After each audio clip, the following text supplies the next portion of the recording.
Montar a proposta de orçamento nem sempre é uma tarefa fácil, mas hoje eu vou te mostrar como você pode estruturar e montar sua proposta de orçamento, para deixar ela mais clara, objetiva e atraente também. Oi gente, tudo bem com vocês? Eu sou a Fê, sou designer, sejam muito bem-vindos ao meu canal. Conforme eu for pontuando aqui os tópicos e a estrutura da proposta, eu vou mostrando para vocês como eu tenho feito na minha. E a primeira coisa que eu já vou falar aqui para vocês é que vocês façam uso da sua identidade visual na proposta de vocês, para deixar ela ainda mais personalizada. O primeiro ponto que a gente vai falar aqui é sobre a capa dessa proposta. Então eu coloco ali o nome proposta, identidade visual, proposta de orçamento. Tem três coisas importantes que a gente precisa colocar na capa aí dessa proposta, tá? Uma delas é o nome do cliente, que você pode colocar ali o nome dele.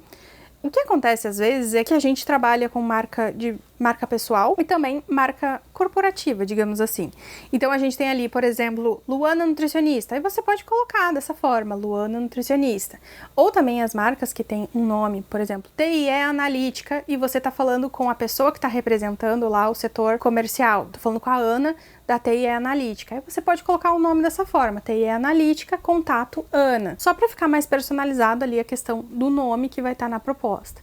Outro dado importante é colocar a data que você está enviando essa proposta e também o prazo de validade desse seu orçamento, tá? No meu caso aqui, eu uso 10 dias úteis. Aquela proposta é válida por 10 dias úteis. Para que não tenha clientes vindo meses depois que você já mudou seu formato de trabalho, depois que você já mudou seus valores, querendo fechar aquela proposta com aquele mesmo valor, com aquelas mesmas condições, tá? Então, é sempre importante botar a validade desse orçamento. Depois da capa, você pode trazer ali uma breve apresentação sobre você. De repente, coloca alguma foto sua, algo bacana ali. Não coloca muito texto.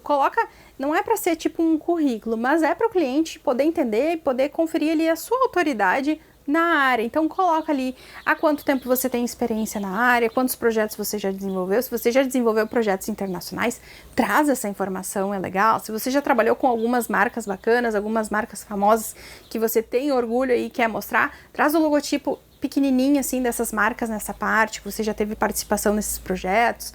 Enfim, faz uma apresentação bacana, porém curtinha sobre você, porque o cliente, a gente tem que entender que ele não vai ficar muito tempo lendo a proposta. Depois da apresentação, a gente vem para uma parte em que a gente pode chamar de prova social, que você pode trazer alguns feedbacks de clientes que você teve, ou também trazer um pouquinho sobre alguns projetos que você já desenvolveu. Aqui nessa minha proposta, eu só trago algumas imagens dos projetos que eu já desenvolvi, mas eu tô pensando em trazer aqui alguns feedbacks de cliente. Teve propostas anteriores que eu coloquei o projeto, a imagem do projeto ali que eu desenvolvi e o feedback do cliente. E eu acho isso mais atraente para quem tá recebendo a proposta, tá? Ter o feedback ali, porque é como se fosse uma prova social, a gente tá mostrando a nossa autoridade através de outras pessoas, não é a gente que tá falando sobre o nosso trabalho, são outras pessoas falando sobre o nosso trabalho. Então, se você tem feedbacks legais, aproveita para colocar nessa parte na sua proposta. Essa fase inicial da proposta, nessas primeiras partes aí da proposta, é muito mais para mostrar a nossa autoridade no assunto. É até por isso que a gente não começa colocando ali os valores, orçamento e identidade visual,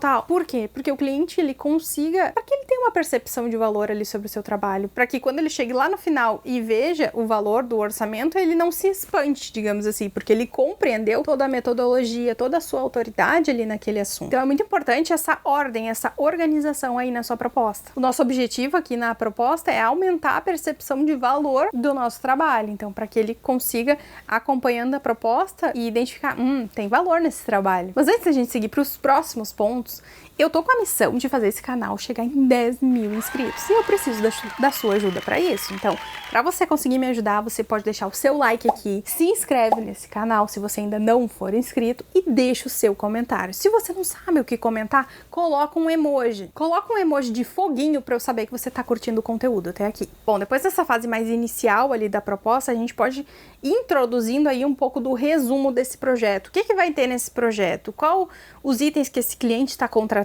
Então você pode pontuar aí quais os serviços estão inclusos nesse projeto. Aproveita para não usar termos muito técnicos, porque o cliente ele precisa entender o que você está escrevendo. Se precisar, se você sentir a necessidade, aproveita para descrever aí o que compreende cada tópico que você está pontuando nesse orçamento. Por exemplo, assim, variações do logotipo. Às vezes o cliente pode não entender o que seria isso, ou ele pode pensar, não preciso disso, eu só quero o logotipo. Não, aí você descreve ali as aplicações em vários formatos, versão vertical, horizontal, dá um jeitinho aí de montar uma breve explicaçãozinha para que o cliente consiga compreender os itens que estão nesse orçamento. E aí depois você pode seguir para a parte da metodologia, que é como funciona o seu processo, quais são os métodos, como que vai funcionar, como que começa, como que é a parte da criação, como que finaliza. Eu trago aqui esse esqueminha, tá? Em que eu explico para o cliente como que é todo o processo de desenvolvimento desse projeto e também coloco aqui os prazos. Então aqui nessa parte eu menciono um prazo total aí do desenvolvimento do projeto. Você pode fazer assim ou você pode fazer uma parte separado para o cronograma. Isso depende muito da forma como você trabalha. E aí sim, depois a gente já começa a introduzir a parte financeira. Mas pra gente não colocar os valores flutuando aqui na tela sem nada escrito, a gente retoma os tópicos que estão inclusos nesse orçamento. Dessa forma aqui que eu faço na minha proposta de orçamento. E aí você coloca o valor ali junto.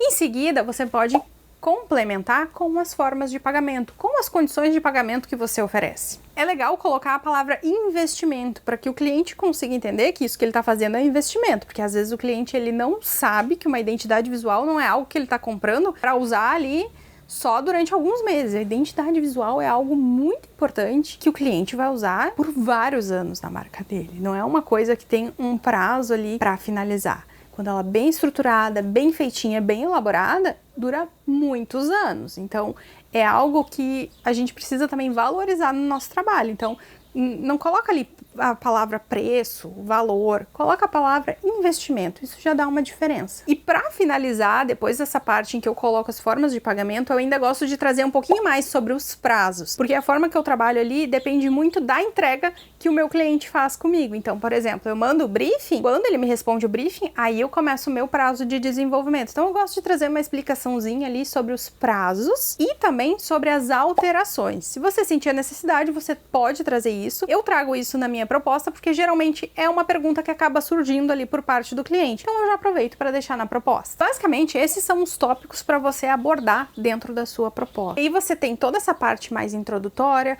apresentando você, depois apresentando o que está incluso nesse projeto, para depois a gente vir com o orçamento, né? Toda essa estrutura aí faz diferença na sua proposta. E cuida também para que a proposta ela não tenha muitos textos. É claro que tem que ter um pouquinho de texto para o cliente entender como que funciona, mas tenta ser mais objetivo, tenta trabalhar um layout legal, que seja fácil de entender, que seja fácil da gente bater o olho e conseguir compreender o que está escrito ali, para que o cliente não perca muito tempo nessa proposta. Ele quer saber o que está incluso, ele quer enxergar o valor, a gente também quer mostrar o valor do nosso trabalho, mas o cliente também, a gente tem que pensar que ele não tem muito tempo, não vai ficar muito tempo ali lendo vários e vários textos. Eu acho que essa minha aqui, até que ainda tem muito texto, dá para eu dar uma melhorada e dar uma resumida nessas partes, mas isso é uma coisa que a gente vai aprimorando. E lembra também de não usar muitas palavras difíceis e diferentes para que o cliente realmente entenda o que você está falando. Então, às vezes quando eu uso palavras ali na minha proposta de briefing,